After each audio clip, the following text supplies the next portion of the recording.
Bugs crashing your pack's party? Whether they've got paws or sneakers, your pack deserves a home that's protected from pests. That's where Wonderside comes in. Plant-powered protection made with steam-distilled natural essential oils that actually work. It kills and repels fleas, ticks, mosquitoes, and ants without questionable ingredients or overpowering smells. Safe to use around kids and pets when used as directed, lab-proven to work fast, and proudly made in the USA. We offer sprays for pets, people, homes, and yards. Plus, spot-on treatments, collars, and even shampoos. Whatever your pack needs, we've got it covered. Founded by a pet parent looking for a better way to protect her dog Luna, Wonderside's now protected over 21 million lives and counting. You might have even seen us on Shark Tank. Go to Wonderside.com and use code WONDER20 for 20% off your first order. That's WONDER20 at Wonderside.com. Wonderside. Protect your pack with plant-powered Wonderside today. Hello, my name is Kevin Tudor, and I'm one of the 3 hosts of Almost Major, a film podcast dissecting many major indie studios and the films they release. Every week, myself, Charlie Nash, and Bryden Doyle discuss overlooked, forgotten, or bona fide classic indie films via studio-specific miniseries. We've previously covered numerous films from Artisan Entertainment, Lionsgate Films, and New Line Cinema. Titles including The Blair Witch Project, American Psycho, Dogville, But I'm a Cheerleader, Saw, Requiem for a Dream, and Ringmaster, you know, the Jerry Springer film. Anyways, we have a fun time every week and we hope you will join us. Subscribe to Almost Major wherever you get your podcasts. Now proudly a part of the Someone's Favorite Productions podcast network.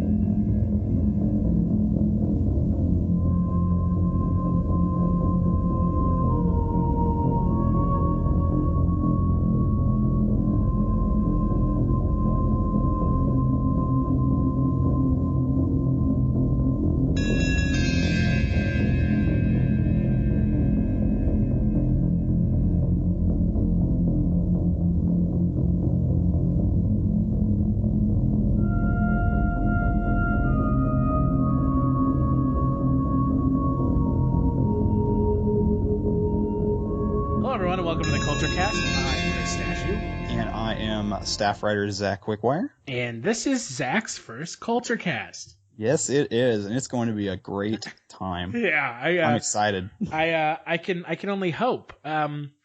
So before we get to the movie for our Page to Screen month, The Name of the Rose, Zach, what have you been watching this week? Oh, the usual TV, wrestling. I picked up a couple new movies on Blu-ray earlier in the week. I just haven't had a chance to watch them yet. What have you been watching on TV other than wrestling? Other than wrestling, I've been watching a lot of Law and Order.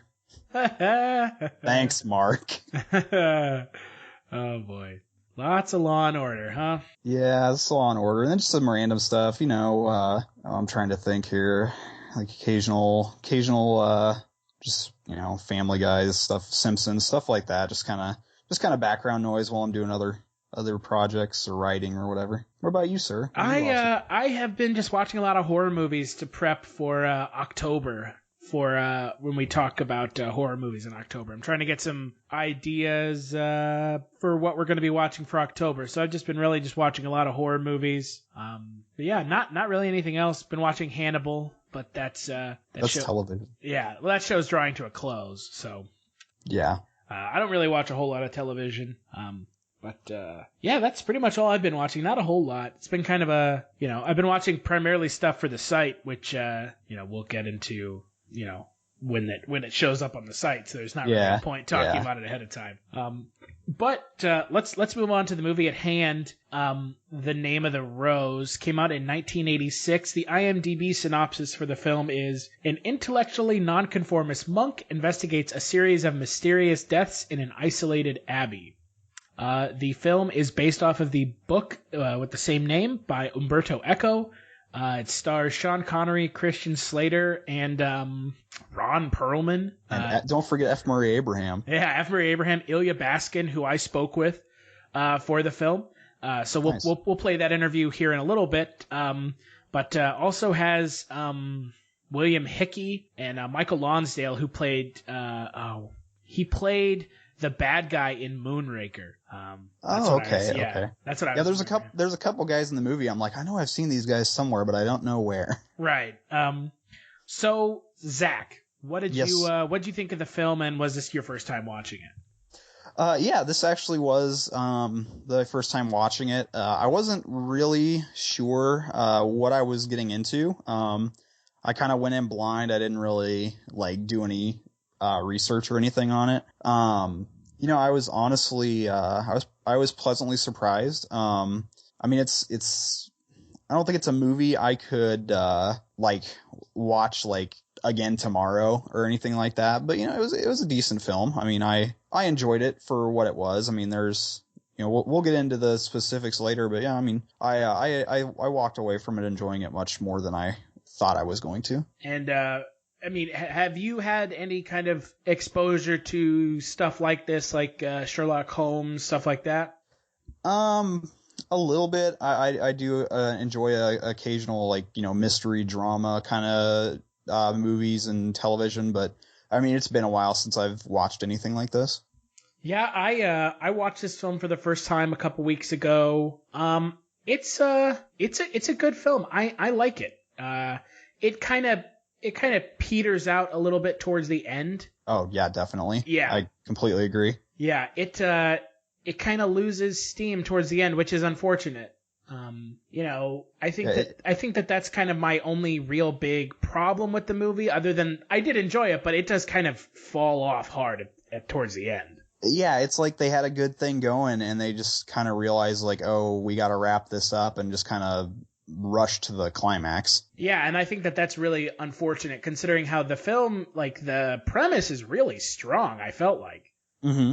I agree. Yeah, it's an interesting premise, and I'm a huge fan of Sean Connery, so that helps. Well, I think honestly, had the movie had another 10 or 20 minutes on the runtime, I think they could have fixed a lot of what was wrong with the final act. Because the final act, I mean, the film opens with narration by Christian Slater's character as an older man. Mm-hmm. And you're like, okay, so this is going to be, him telling the story to someone. Yeah. And as the film goes on, it takes a while to kind of build to where it's going. And I think that my problem with the film is that it takes so long building everything that once it finally gets to where it wants to go, it's already too late. They've already kind of spent the runtime of the film getting there, and there's not enough time left to really finish out the end of the film.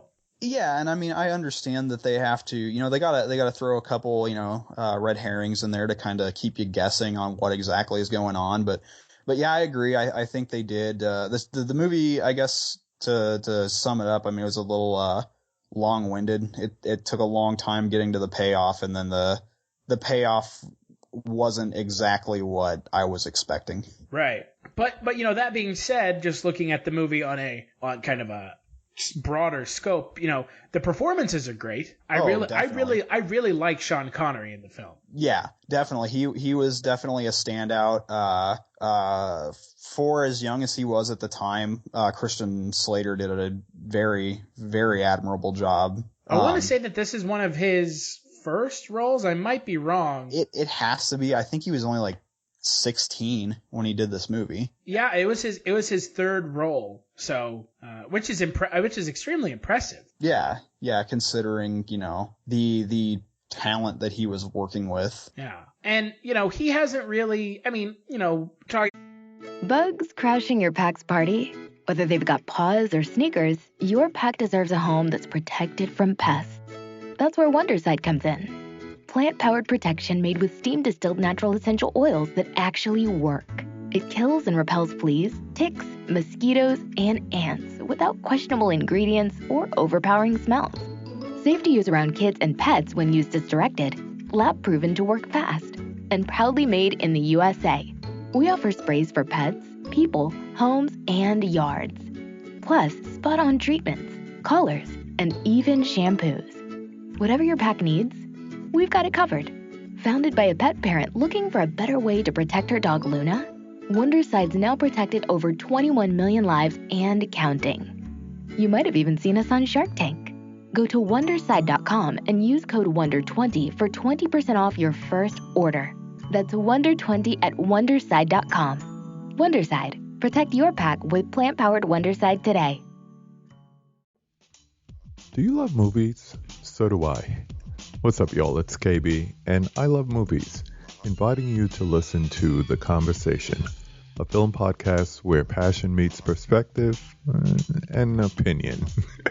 From the old school to the new, I invite a guest on to discuss the movies that thrill us, challenge us, break our hearts, or even blow our minds. There's always new episodes dropping wherever you get your podcasts. So join the conversation. We don't just watch movies. We love talking about them too. The Conversation with KB Loves Movies, a part of Someone's Favorite Productions podcast network. About Christian Slater's career as a whole, he hasn't achieved the level of success with his career that I think a lot of people expected he would, if that makes sense. Yeah, I can see that. Christian Slater kind of was, he was in this. He was in Young Guns and Robin Hood in the early 90s. He was in Star Trek Undiscovered Country. He was one of the main characters in True Romance, which is a great movie. He just kind of fell by the wayside, which is unfortunate. Yeah, it really is, because I mean he really shines in this role, and it does kind of make you think, like, man, if this guy could have gotten to that level, like, he really could have been like he could have been like a big name in Hollywood. Right. But that being said, like you said, Sean Connery really does make this film. Oh, definitely. I don't know about you, but I'm a huge fan of Sean Connery. Oh yeah, I enjoy Sean Connery. I mean, I can't think of a movie that I've seen him in that I disliked him. Have you seen League of Extraordinary Gentlemen? I have. To be fair, he's the best part of that movie. He is the best part of that movie, which is why I was kind of hesitant there to really talk about it. I miss Sean Connery in the acting world. He retired in 2012, I want to say. He's been retired for some time now. And so I miss Sean Connery because, he's been in, he's my favorite James Bond. He was in what some people consider to be, it's not my all-time favorite, but a lot of people consider it to be their favorite Indiana Jones movie. And a lot of that is because he's in it, because of the character he plays. And that's why I like Sean Connery, is he's just a versatile actor, and he knows how to bring this he brings this kind of gravitas to any role that he's in. I mean, even that, I want to say The Rock, the movie about Alcatraz with Nicolas Cage. I don't remember hating that movie, but the fact that it has Sean Connery in it, I think helps the fact that it also has Nicolas Cage in it. Yeah, definitely. Those two, I haven't seen The Rock, but I can imagine that seeing those two, in a movie together would probably be pretty much magic. Right.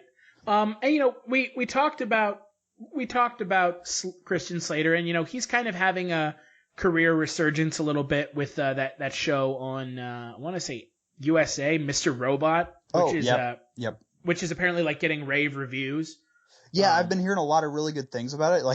I'd remember seeing the previews for it, watching Raw, and I was like, this looks kind of stupid. And then the show came out, and it's apparently just amazing. Yeah, it's getting really rave reviews. It's been picked up for a second season, which is great. I mean, good for Christian Slater. I mean, that he's on a show that is widely acclaimed and has gotten picked up for a second season. I mean, that's kind of what you want as an actor, is the reoccurring role on a TV show. Yeah, I mean, that's where that's your sweet plum. I mean, you wanna doing that TV show for a few years is going to make you way more money than doing one movie. Yeah. That being said, we talked about Slater and Connery a lot. There are really a lot of people in this film, secondary roles, F. Murray Abraham, who plays the kind of de facto villain, Bernardo Gui, Ron Perlman under a lot of makeup, even though he doesn't really need it. No, he doesn't. No, no offense to Mr. Perlman, but he's not exactly a treat for the eyes. Yeah, I mean, he has a very distinct look already, and the fact that they just kind of put him under more makeup to me is kind of strange. Yeah, it just seems a little silly and unnecessary. Yeah. And then you also have, William Hickey, who William Hickey's been in a lot of stuff. He was the old great-grandfather in National Lampoon's Christmas Vacation. He was in an episode of Tales from the Crypt that we watched recently. He also did the voice of the Doctor in Nightmare Before Christmas. So he's been in a lot of stuff as well. And the film has a really big cast, but a lot of the people aren't really given a whole lot to do. No, yeah, there's a lot of people, but some of them have such small roles that they're kind of like blink and you miss them roles. They're not really like walk-ons or something, but I mean, like literally, like a couple of the characters, you literally see them like maybe in one or two scenes and you never see them again. Right. Even like named characters, they'll be like, hey, here's that guy, and then the next scene he's like gone and you don't see him again for the rest of the movie. Yeah. Like Elya Baskin, who plays Severinus, he's an interesting character in the film. He kind of drives the later half of the film when he finds the body in his workshop, and he also does the autopsy on that character, and then he gets killed. But, I would have liked to have seen more of his character. I would have liked to have seen more of a lot of the characters in the film. That being said, the fact that Connery and Slater are able to carry the film together is impressive. Yeah, definitely. Especially when you consider like a few of the characters, I mean, they basically had no dialogue, or like Ron Perlman, who all of his dialogue was just him saying gibberish in various languages. Yeah. Which, again, kind of a waste of Ron Perlman as an actor when he's just kind of saying random words. Yeah, definitely. I mean, he's really proven over the years that he is a very capable actor. Oh, yeah. So. And this was one of his earlier kind of roles that he was in. This movie came out in 86. His first role was in 81. So, he was not what he is now, obviously. Oh, yeah. Now he's, Ron Perlman, Hellboy. So I think that him being who he is now, looking back on it, we can be like, that was kind of a waste, but, Yeah, I mean, back in 85 or 86, well, I guess it would have been made in 85, but it would have, he would have still been kind of coming into his own. Yeah. I mean, he wouldn't, it wasn't until kind of, I guess, later into the 90s and even the early 2000s that he really caught on big. Right. And it's also surprising that F. Murray Abraham doesn't have a bigger role in this film, considering how F. Murray Abraham won an Oscar a year before this film came out for Amadeus. Yes. So, which side note, fantastic movie. Yeah, he won an Academy Award for Best Actor. Yep. That's a big deal. I mean, that's a great movie. And his character really carries the film. Mm-hmm. He's essentially in Amadeus. He was essentially the narrator and I guess antagonist. I guess you would call him. Well, yeah, he's Bugs crashing your PAX party? Whether they've got paws or sneakers, your pack deserves a home that's protected from pests. That's where Wonderside comes in. Plant-powered protection made with steam-distilled natural essential oils that actually work. It kills and repels fleas, ticks, mosquitoes, and ants without questionable ingredients or overpowering smells. Safe to use around kids and pets when used as directed. Lab-proven to work fast. And proudly made in the USA. We offer sprays for pets, people, homes, and yards. Plus, spot-on treatments, collars, and even shampoos. Whatever your pack needs, we've got it covered. Founded by a pet parent looking for a better way to protect her dog Luna, Wonderside's now protected over 21 million lives and counting. You might have even seen us on Shark Tank. Go to Wonderside.com and use code WONDER20 for 20% off your first order. That's WONDER20 at Wonderside.com. Wonderside. Protect your pack with plant-powered Wonderside today. He's the villain of the film, but the film follows him. Yeah. I'm surprised that they didn't have him in a bigger role in this film. Yeah, that was another one that kind of felt like a waste because I mean he's a great actor and I mean he doesn't show up until like the last like 45 minutes of the film and even then he doesn't have that big of a role. Yeah, I mean he essentially just dies. Yeah, I mean he's just basically there to he's there to be a jerk. I mean he antagonizes Sean Connery's character pretty much the entire time he's there. It's like we have history that we're not really going to go into, and that's why I hate this guy. But the audience just needs to know that I hate him. Right, and I think that's really unfortunate for an actor of F. Murray Abraham's caliber. Yeah. But I think getting back to what we were talking about when we first started talking about the film, the inability for this movie to have a constant pace is what really hurts the film for me. Yeah, and I actually can completely agree with you on that because I mean it seems like at least to me like it took a little bit to really hit the ground in the beginning and then you get about an hour into the movie and it kind of trips up and takes a bit again to kind of catch its footing. And it also somewhat feels like that it's also trying to... It feels like it takes a couple turns on purpose to try to misdirect you, and it just keeps doing that as opposed to moving the story forward. Yeah, and I mean, it's fairly early in the movie that they start discussing getting into the library, and then that doesn't even happen until, like, the last, like, half hour. Yeah. What did you think of that library set? I thought that was really cool, like the like giant like labyrinthian like library. I mean, I thought that was really cool. I mean, it's a really really awesome use of like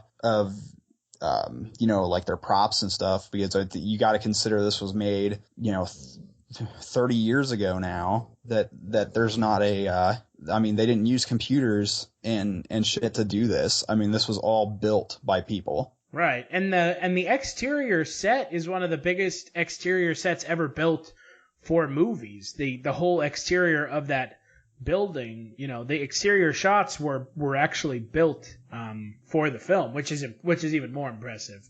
And then they just burned it all down. Well, yeah, at the end of the film. Yeah, spoilers. Yeah, the only kind of real big problem I have with this movie, other than the pacing, and this kind of factors into the pacing, is when it's finally revealed who the villain is, his motivations are very, not weak, but kind of. The whole, like, reveal of the villain, like, it just felt so forced. It's almost like the movie had, like, is like, oh god, I've written myself into a corner. Who the hell is the bad guy? Like they had me guessing, like man, because that towards the end there, like they're like, oh, we caught the people responsible. It's all over. And then F. Murray Abraham's character said, no, this is William of Baskerville's doing, and that never went anywhere. Like he blamed Sean Connery's character for being the murderer, and then that plot thread was immediately dropped. Right. And never brought up again.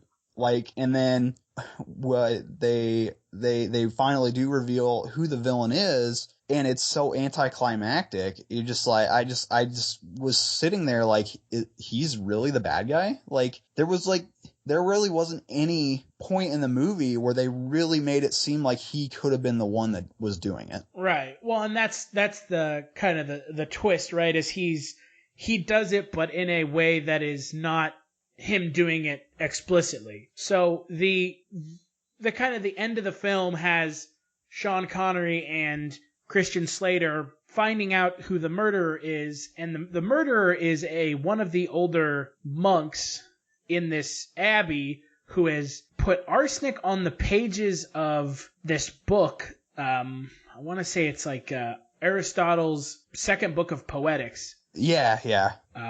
Because he knew Connery is intellectual and would want to read it. Yeah. He knew he convinced him to page through it and thought that would be a way to get rid of him. And he gets rid of them because they're licking the pages. Which, again, kind of a I don't know, waste of a twist, I guess. Yeah, it's like I suddenly felt like I was watching an M. Night Shyamalan movie. Like it's just the twist was so out of left field and something. I don't want to say that I didn't like it because I didn't guess it was coming. I didn't like it because it just seemed like bad writing. Right. Well, and the idea that this book is the reason that people need to die, because this book is essentially questioning God and making light of God, which the character of Jorge de Burgos, who turns out to be the bad guy, he makes these people die because they want to read this book about laughter and humor and making light of religion. The fact that that's why he's killing people is just kind of, Yeah, it's like a villain. It's like they had this great setup and they threw in a villain from a Care Bears movie. It's just like, okay, man, like, all right, well, I guess that this is the way that this movie's gonna resolve itself, and he ends up just lighting himself on fire. Yeah, which it's like he ate the pages out of the book, so you're like, oh, he's just gonna poison himself so that that's gonna convict or that's gonna make it look like William of Baskerville killed him. Right. Like he's gonna go out by framing the guy who caught him. And then no, he does that and then he lights himself on fire for no foreseeable reason. Right. And the whole thing it felt rushed. It felt really rushed. I mean, like I said, it felt like poor writing. It's almost like it almost makes me want to see how it plays out in the book, because it just feels like the movie tried to do so much, and I mean, there was already almost like 2 hours and 15 minutes, I think. Yeah. Something around there. And I mean, the movie just tried to do so much, and like they just had to just cobble together an ending in as quickly as possible. What did you think of Sean Connery's character caring more about saving the books than saving himself? After watching the movie, I mean, obviously common sense would say that's stupid, but watching the movie, I mean, they kind of make it clear going through the film that that's just his character. Because, I mean, earlier in the film, Christian Slater's character had even questioned whether he cared more about saving the book that was lost or if he cared about finding the person murdering the monks, Right, and I think that that's the whole theme of the film is are you willing to do things blindly because of religion, or are you going to use your mind and your logic to kind of, I don't know, because I mean his character is like a very logical, intellectual character, and he doesn't buy into the church immediately. Yeah, like he clearly seems to question the church, and I mean, as the film goes on, you do find out that he does have a bit of a spotty past with the church, which came about because of his intellect. Because, I mean, obviously I don't want to offend any of our viewers, but I mean, he uses common sense, unlike most of the characters in the film. Right. And when they revealed that whole thing, that they're like, oh, well, I was one of the inquisitors, like F. Murray Abraham's character. And he's like, I didn't want to punish someone for translating a book that they didn't want translated. And it got me thrown in prison and tortured. Right. And you think about that and you're just like, man, I mean, Sean Connery's character has such an interesting backstory and they just kind of gloss over it, And again, I think that just boils down to the film not giving itself enough time to set up stuff. Yeah, I mean, this really feels like something that should have been more than one movie. Or would maybe even be served better as a TV show. Yeah, or like a miniseries or something. Yeah. Because, I mean, just that 2 hour runtime just doesn't do it any favors, because, I mean, like we've said, I mean, they had a great setup, they had a great plot, it was interesting. They have a handful of really great characters. Yeah, it was interesting through most of the film, and it just petered out and died in the last 20 minutes. Right. And that to me is the most disappointing part about the movie, is that the movie takes so long to get where it's going, and then when it finally gets there, it just kind of fizzles out. Yeah, it just stops. Yeah. So I spoke with Elya Baskin, so we'll play that interview, and when we get back, we'll wrap up talking about the film. What drew you to that role? I didn't get the question. What drew you to that role? So many things. It's just a combination of great director, great writer, being in a project that's once in a lifetime opportunity, and medieval mystery. I mean, it's a dream for any actor. And especially with my background, where I came actually from another country and I have an accent, and all of a sudden the director has such a role. It was everything drew me to this role. Right, of course. Yeah. Had you heard of the book prior to starring in the film? Yes, I did. I hear of the book, Umberto Eco. It's like everybody. I mean, it was a very hot book, and be honest with you, I didn't read it before, but I heard of it. Then when we started talking about me being in the film, I started to read it, and it was impossible. I couldn't do more than 10 pages, and it's a very, very difficult read, and really you need to. So when I got the script, it was much, much simpler, and for me it was easier. But I didn't. I couldn't. I think altogether I read about 50 pages. Wow. Yeah, I had never read the book before I watched the movie, but one of my grandparents actually read it, and I talked with him about it, and he was telling me how great it was, and I tried reading it, and and did you succeed? Do what? Did you succeed? No, I read it like maybe 25 pages. It's dense, and I know, and that's the same thing, and that's why it was so much easier to work with a script than with a book. Right. With me, I need to use a dictionary to go through so many words I didn't know. I'm talking about the book, not the script. Right. When you got the part for Severinus, was Sean Connery already involved with the project? Yes. Yeah. Had you worked with Sean Connery prior to the film? No, never. I met him first time in Germany. Actually, the mayor of a little town of what was Rüsselsheim, I name of the town, made a welcoming party for us, and that's where I first met Sean Connery. But my very, very close friend of mine worked with him on several projects, and so I had a line to approach him. Paul Medlansky says hi to you. And what is Sean Connery like? What is it like working with him? Everything about this man was, first of all, you know that you're with legend, and you think that legends behave differently, and they are like not from this earth, which is totally opposite from what Sean Connery was. He was very down to earth, one of the nicest people I worked with.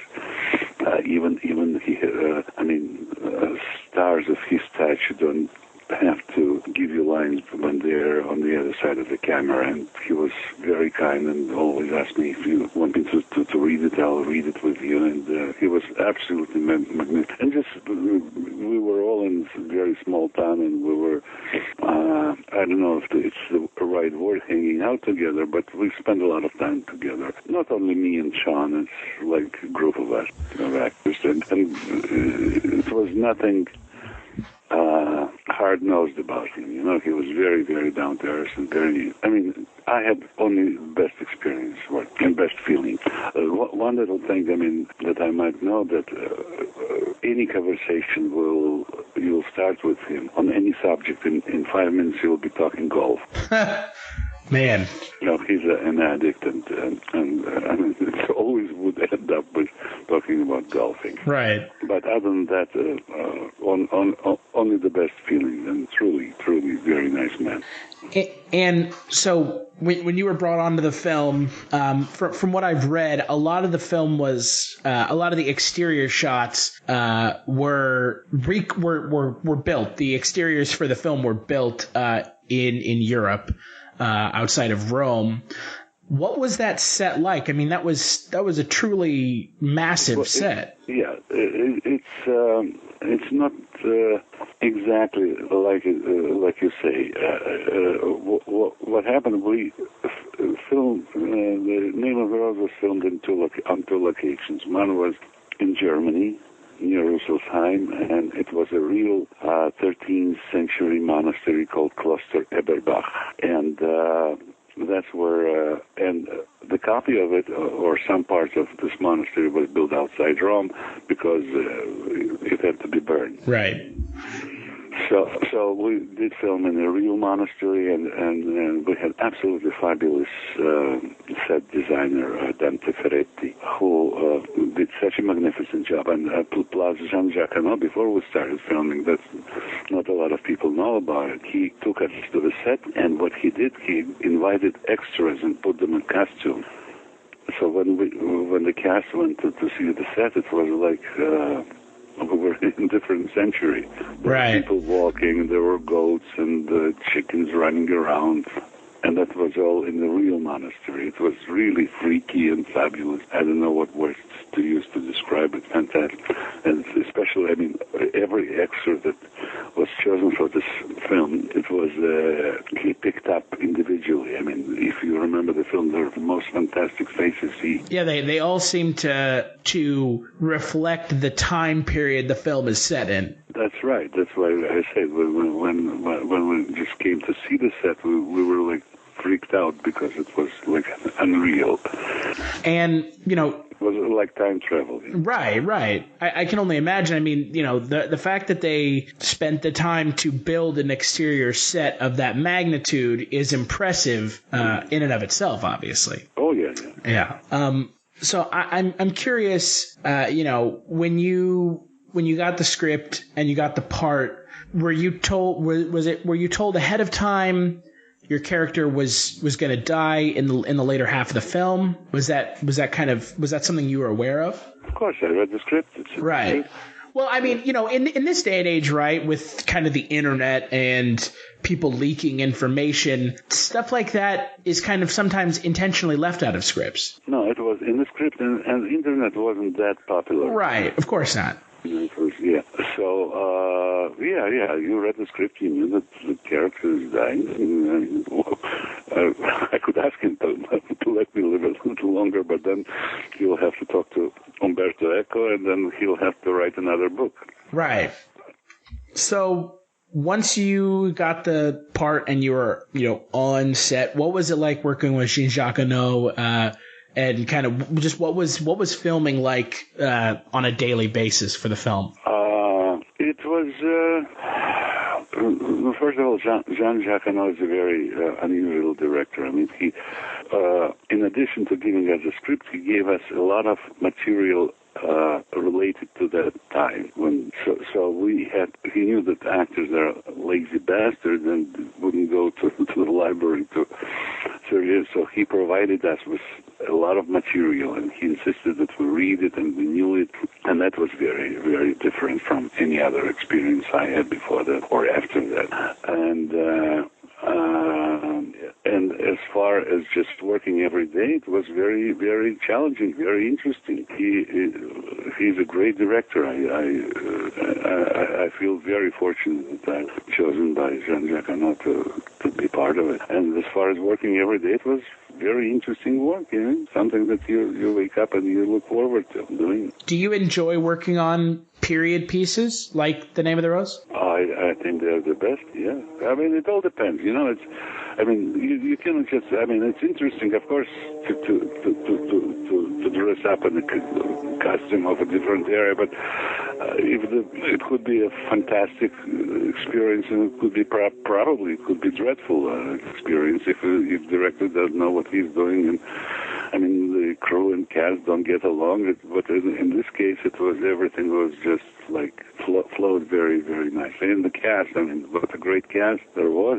All the great German actors, Austrian actors, French, Michael Lonsdale. It was a very, very Italian actors. It was an international cast. It was fascinating people. It was wonderful work. Yeah, the film has a really diverse cast. It has, like you said, Michael Lonsdale, also William Hickey, who is Ron Perlman, who at the time was not, as big, he was big, but he was not as famous. Yeah, not like he is now, obviously. That's right. And F. Murray Abraham as well, obviously. No, F. Mary Abraham was bigger then and now. He won his Oscar, which he was bragging the whole time about. So this is kind of a question for you. You know, looking through your IMDb credits and your credits in films, obviously, you're a Russian actor. You were trained in Moscow. In The Name of the Rose, your character is not Russian, inherently not Russian. No, he is Irish. Right. And I had a dialogue coach, Chris Black, who was coaching me on a dialogue. So I don't know how successful I was, but I mean, nobody said that it was not real. I needed to have a dialogue coach. Right. Well, my question to you is it refreshing to you to be cast in a role that you don't play to your inherent strengths of your Russian background? But that's what I'm looking forward to, because I know so many Russians and Eastern Europeans that every time I get a part which is not it's very hard to get, because the casting directors think like only, they cliche us, this guy's right. And even my agents, they send me out for the parts that are wrong for me just because it says it's Russian or it's Ukrainian or Polish or whoever, and they don't send me out for parts which I am right for, because it doesn't mention the background. But that's what it is, and I have to live with it. Well, that's kind of my question really is when you get a role like in The Name of the Rose, do you enjoy those more than just your role where you have to be Russian? Yeah? Of course. Much more challenging, much more interesting. Because I know a lot of, American audiences will recognize you from, your roles as Russian characters, Spider-Man 2 and 3, in Transformers, 13 Days. I mean, all those. Not Russian, but in 13 Days it was a Polish guy. He was right. But it's the same thing. I mean, it's Eastern European. Unfortunately, the American audience won't know the difference to some extent, right? That's right. Yeah. But the thing is that it's, as I said, it's much more difficult for me to get parts which are not described as particularly Eastern Europeans, because my agents, they just don't submit me for them. And every time I go and meet with them, we have this conversation, they say, yes, we have to be more creative, but nothing happens. Or rarely something happens. Right. Well, and you've kind of become the go-to character actor in Hollywood for portraying Russian characters. Unfortunately. Or maybe fortunately. Who knows? I don't know. I can imagine it gets a little monotonous just playing Eastern European characters over and over again. It's not only that, I don't mind playing Eastern Europeans. It's just the pie is much bigger, and I get only a small piece of this pie. There are so many pies that I could audition for. Not necessarily I would get, but I can't even get to audition because my agents think that because it doesn't say Russian in the breakdown, or Polish or Armenian. I asked this primarily because I am 3/4 Ukrainian, and wow, yeah, my last name is Stachiw, so So yeah, I asked that because I can imagine it getting monotonous being cast in these kind of same genetically similar roles. Yeah, usually I get other roles when a director particularly likes my work, and I did a couple of years ago. I did a film called Jimmy P, which is called Jimmy, aka Jimmy Picard, which was it's a period piece. It's right after the Second World War about psychiatry, and it was a French director who looked me up, and that's how I get the parts where I'm not a Russian. Well, and, that was kind of, surprising to me watching The Name of the Rose that, your character is not Russian. He's, like you said, he's Irish. So that was refreshing for me because I really enjoy character actors, and I like seeing character actors doing things that aren't what we would normally associate them a role with them. Mm-hmm. So yeah, take a look at this film. It wasn't released in the States. I mean, it's on Netflix. It's called Jimmy P, and it's with it's got Benicio del Toro, right? Yeah, Benicio del Toro, right? Yeah, and wonderful French actor Amalric, Matthew Amalric, Gina McKee. Yeah, it's a very, very interesting film. And there I play an Austrian, but at least it's not Eastern Europe. right. So, yeah, getting back to The Name of the Rose, what was your what's your favorite memory from the set, or something that sticks out to you from your time filming the film? No, first, I told you about the whole atmosphere that we got into with this excursion to the set, with being surrounded by such great actors. You feel that you're in like exclusive club, and especially in Europe.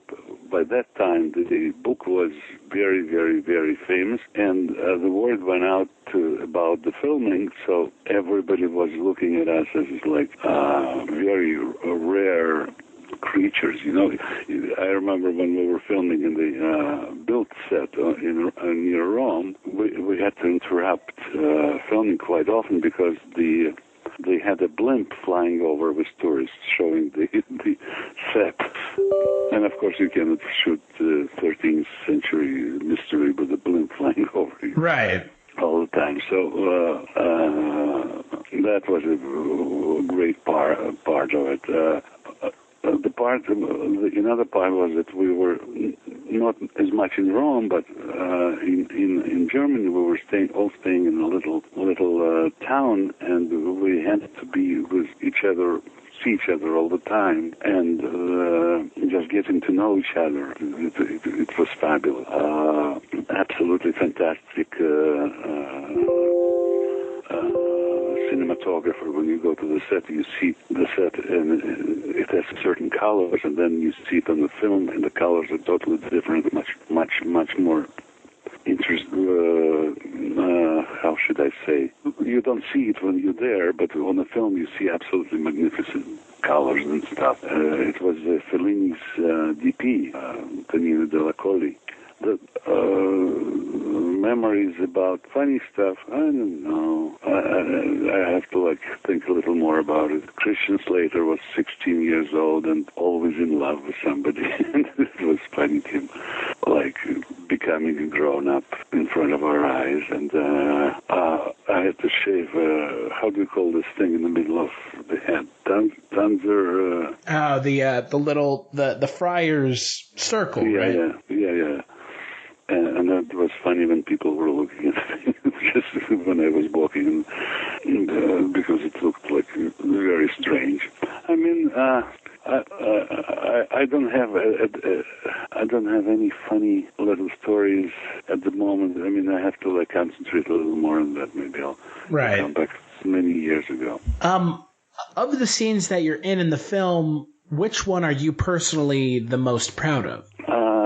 The scene that I liked was the scene where we had this dead monk, and I did the autopsy, and that's when I explained that he could be what was it, flesh according to nature and against the nature. It was a scene with Sean Connery and Christian Slater.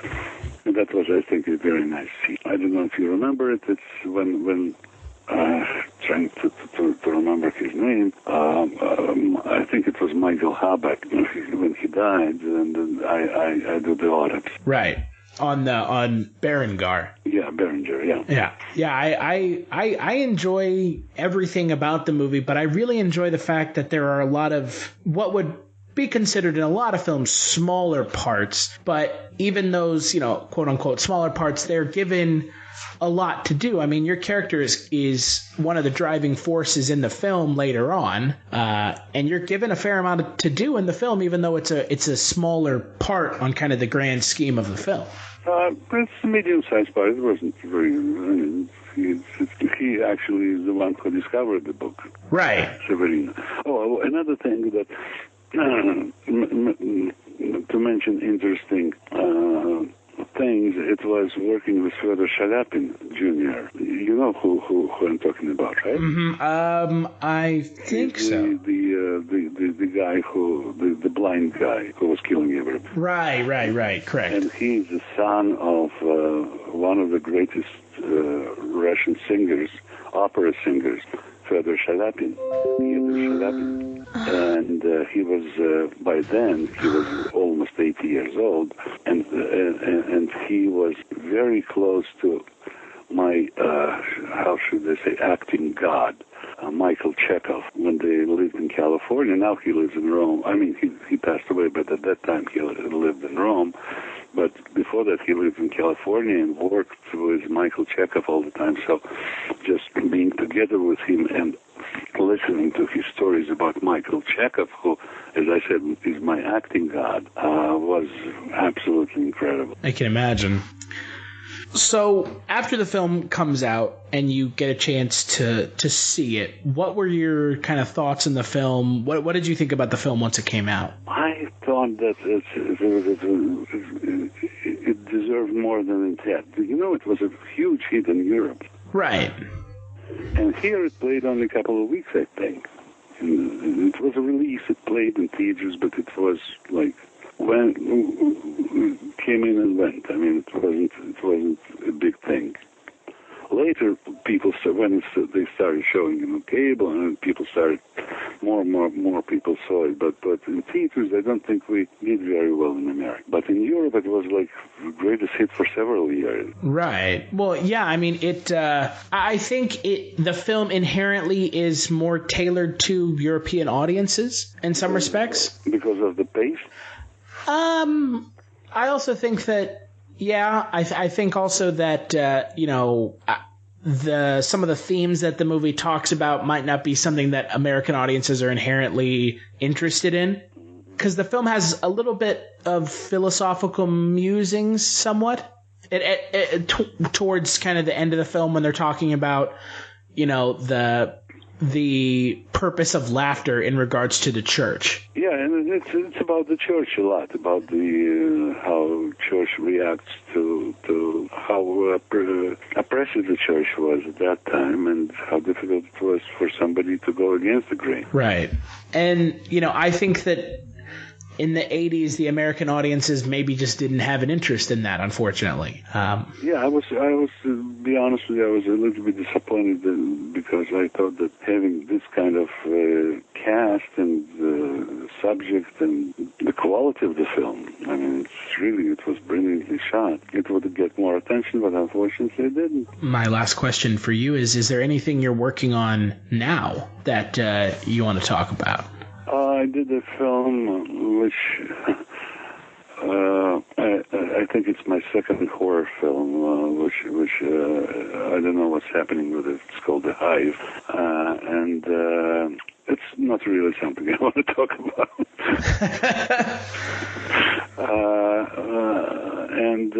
I'm not a fan of horror. No, it's kind of strange. It was a very strange. It was a low-budget film, and before I see it, I don't want to talk about it. Right, I understand. Yeah, lately I was doing mostly television. No, nothing I can talk about it. About something that I'm trying to make a film myself, but that's another story. Are you writing, directing, or just directing? Yeah, I wrote it. I don't know if I'll be directing it, but we're talking about producing it with one company, and there will be a couple of my friends. Richard Dreyfuss probably will join us, Ileana Douglas, but it's a little bit too early to talk about it, because it's still in the works. All right. So big thanks to Elya Baskin for sitting down and talking with us about the film. What did you think of Christian Slater and the kind of peasant girls kind of side love story? It was kind of weird. I mean, it's like, okay, like I get the sex scene. I get it. Like, he's a monk. It's a carnal thing. He's not supposed to give into those urges, those desires, because it makes him unpure. The ending part where he saw the girl and just kind of rode off into the sunset, that seemed like a Hollywood thing. What, giving up her for the church? No, like the whole thing, like seeing her again and them having the like moment and then him leaving, that whole thing just felt like something that was mandated. Like, even if it wasn't in the book, it had to be in the movie. You mean to kind of wrap it all up? Yeah, like, hey, women are going to come see this. We've got to give them a love story. We can't just leave that plot hanging. We've got to give this a couple minutes of screen time to kind of wrap it up. Yeah, I could see that. I feel like it's just, again, it's underdeveloped. Yeah, it's something that just seems kind of, it was thrown in there just to be there, and then they never really did anything with it. Like I'd mentioned earlier, the plot thread where F. Murray Abraham's character accused William of Baskerville of being the murderer and then never went anywhere either. I mean, that the film seems to do that in a few spots where they introduce some new information or a new plot thread, and it never gets mentioned again. Right. Which, I mean, granted, the love story was a little more developed than that, but but not really. Yeah, not too much. I mean, it seems like, I'd say, like, the movie, I mean, it was clear why it had an R rating, but it just seemed like an excuse to be like, hey guys, let's throw some tits up on the screen. Well, we could go round and round about that. I think that was kind of unnecessary. That kind of nudity, it just it sticks out like a sore thumb. Yeah, in this otherwise like I guess you could call it more of a like artsy film. I mean, it's very reserved. Yeah. And then just, an hour or so into the movie, we get this like kind of just boobs. Out of nowhere sex scene. And a really, really kind of awkward sex scene. Yeah. Which I just want to point out, I don't know if anyone else noticed it, but you're the only other person here. During the scene, it's kind of awkward. You actually, for a split second, see Christian Slater's penis. I didn't notice that. Yeah, I don't know why I noticed it, but it popped out to me, and I was like, that is an underaged man's penis. That's I've never kind of understood the need for nudity in films that it doesn't really serve a purpose. And this is it just doesn't really serve a purpose in the film. Yeah, I mean, you could have conveyed it without actually showing nudity. Yeah. Like, it seems like, I don't remember how long the scene was. It was like 3 or 4 minutes maybe. But like, there was the plot wasn't really moved along. There was no dialogue in the scene. Like they could have cut. They could have hinted that it was going to happen. Like show her like start taking off his robes or something, and then just like cut to another scene, because like there really was nothing that came of it. Right. I mean, they could have referenced it like later when like he went to find her and saw her like in her home or whatever, mm-hmm.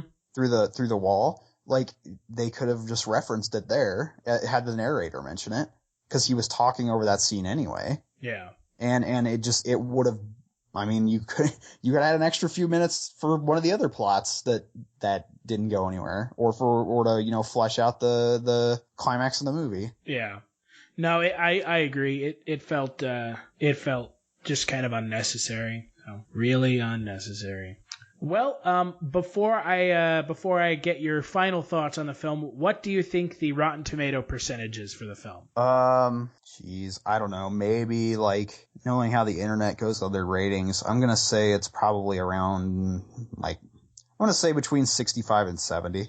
It is at a 76%. That's a little higher than I would have expected. Well, that's fresh. Not certified fresh, but it is fresh, and the audience score is 85%. Wow, that's actually much higher than I would have expected. Yeah. Like, obviously, I mean, this just seems like a movie that wouldn't have mass appeal.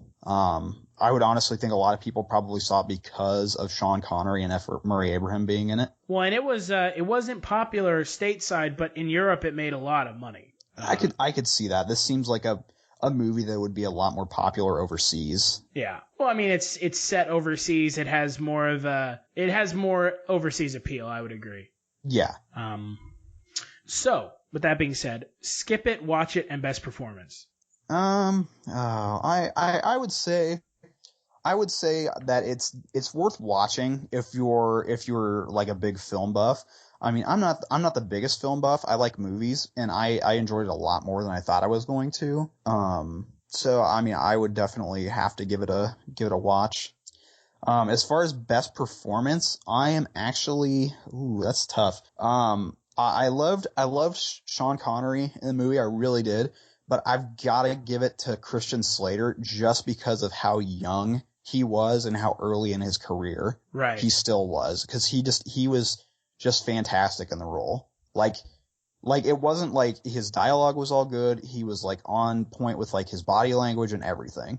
Like aside from the awkward sex scene, like he was pretty much flawless throughout the movie, which is incredibly impressive considering, like I said, at the time he was like 16 years old. And as you had mentioned, he was only his third role that he'd ever done. No, he is impressive in the film. I will give you that. For me, I'm going to say, if you're a fan of Sherlock Holmes films or kind of murder mysteries, I would say watch it. If you're not, you're probably not going to be interested in this film. For me, best performance, there's a lot of people to pick from. I'm probably going to have to go with just Sean Connery because they gave him so much screen time. I think it's hard not to. There are other characters in the film that are as good as he was, but they're just not given enough screen time. Yeah. And I think that was kind of the biggest bummer coming away from this film, is that just some of the actors aren't given enough time. Yep.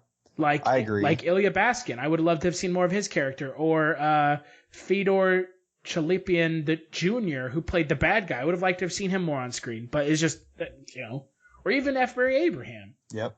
But we're just not given enough time. Yeah, I agree. I would also say, honestly, too, like if you're a big fan of Sean Connery and you haven't seen the film, then it's definitely worth a watch for his performance. Yeah. No, I would agree. If you are a fan of Sean Connery, you probably have already seen this film. I would hope so. Yeah.